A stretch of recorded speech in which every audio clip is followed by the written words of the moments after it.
Carl Jung, one of the fathers of modern psychoanalysis, described 4 phases of life: childhood, youth, middle age, and old age. Childhood, from 1 to 12 years of age, is that time when we live without care. We do things simply because they are fun, and our purpose in life is to start forming our personalities and learning to interact with our parents, siblings, and the outside world. Youth, from 13 to 40 years of age, is the time we develop our identities, independence, dreams, and desires. This time period is when we finish our education, develop our long-term relationships, and make career choices. This is our time of self-discovery and self-expression. Middle age, from 41 to 60, is when Jung believed life really begins. At least it did for him, and I think for myself as well. It was not until 40 that my wife and I were able to afford a home and start to save any substantial amount of money for retirement. This is a time of transition, restlessness, and questioning, the proverbial midlife crisis. During this phase, we often wonder, did we make the right career choice? Did we choose the right mate? Does life have meaning? And what do I want to do with my future? In short, this is often a time of reflection and exploration of new things and new experiences. While for some, midlife can be tumultuous, for others it is a time when they start to search for the deeper meaning of life. For me, it was the latter. I started asking myself what I was doing, working for some better future that never seemed to arrive. It was during this phase that I finally decided to start living life. Now, during old age, that is more than 60 years old, we continue to ask these questions about the meaning of life. But while they started during middle age, as an older person, our real search for meaning and wisdom begins. For many, it is a time of spiritual awakening, and as Jung believed, when the individual is finally able to integrate all aspects of their personality, including their dark side or shadow.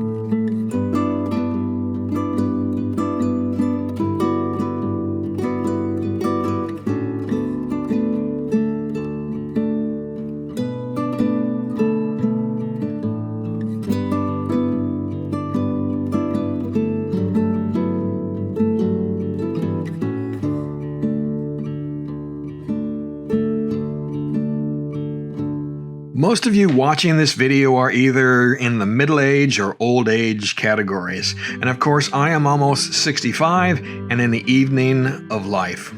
As Jung describes, I find myself looking for a spiritual awakening. I have been on this path for some time, actually since my mid-20s, but with the demands of working and building a life, my search could be described as on again, off again, until I approached that 50-year mark. At that time, the switch was flipped and I decided, as I have said before, to stop chasing the dream and start living it. My life between 50 and 62 was mainly concerned with finding the adventure that I craved. I didn't mean the motorcycle marketing definition of adventure that means riding your bike off-road, although that could be included, but rather traveling and reconnecting with the beauty of our world. I was looking not to risk my life, I was looking to re-energize it. I was looking to reconnect with my inner child. After I retired at 62, well, actually just shy of that, things started to change. I now had the time to do more writing and make more videos. I no longer had the restrictions and demands that holding down a full-time job requires. And yes, unfortunately, we all have to go through that phase. Some of us figure things out earlier, but for the most part, we have to support ourselves and raise our families. So working for a living is generally part of the growth experience. Not having those demands has allowed me to focus on myself, taking a mental inventory of my habits and beliefs. I looked around and I found many things that needed to be released, both physically and mentally. The first thing that needed to go was excess stuff. It happens to all of us. We accumulate stuff over our lifetimes and haul it around from place to place. Old age is now the time for us to get rid of that extra stuff we are keeping, just in case. Personally, I am not worried about having a garage sale or trying to make money off of most of this extraneous stuff. I just need it out of my life, so I donate it or throw it out. A good example is the more than 400 DVDs I had amassed on trips to Costco before the days of Netflix. We took them down to the local library and then took the tax write-off.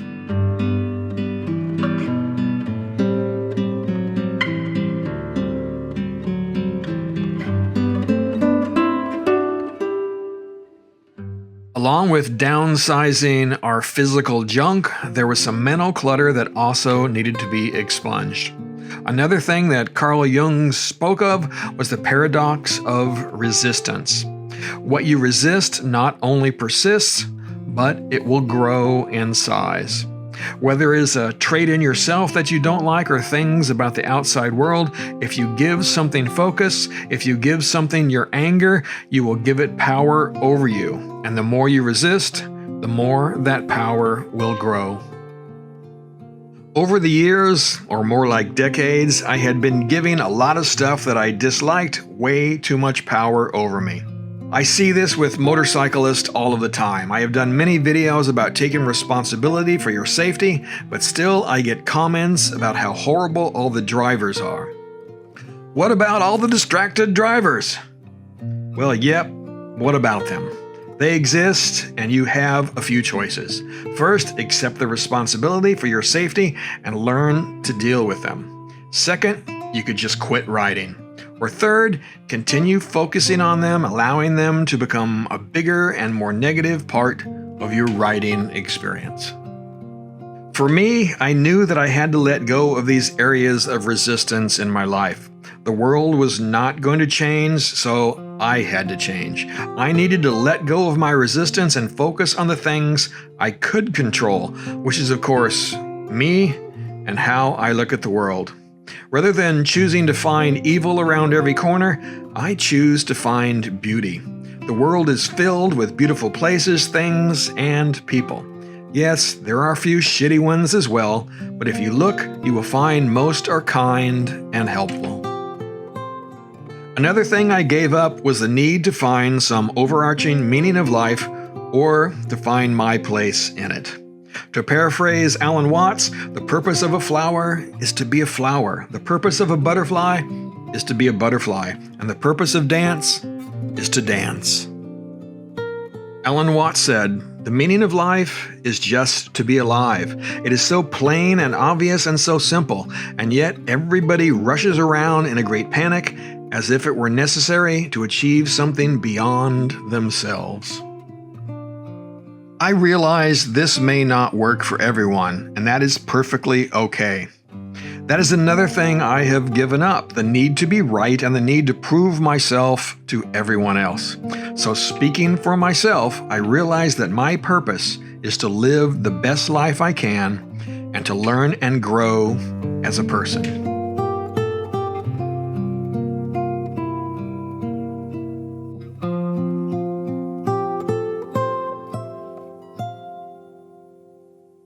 I know other people may feel the need to make a mark or make a difference, and I certainly want to make a positive impact on those I interact with, but I have downsized the ways in which I make a difference.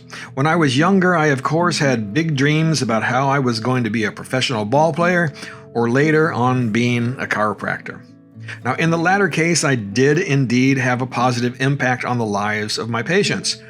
Today, what I hope for is that these videos are helping to give people entertainment, information, inspiration, and maybe making a few think about things in a different way.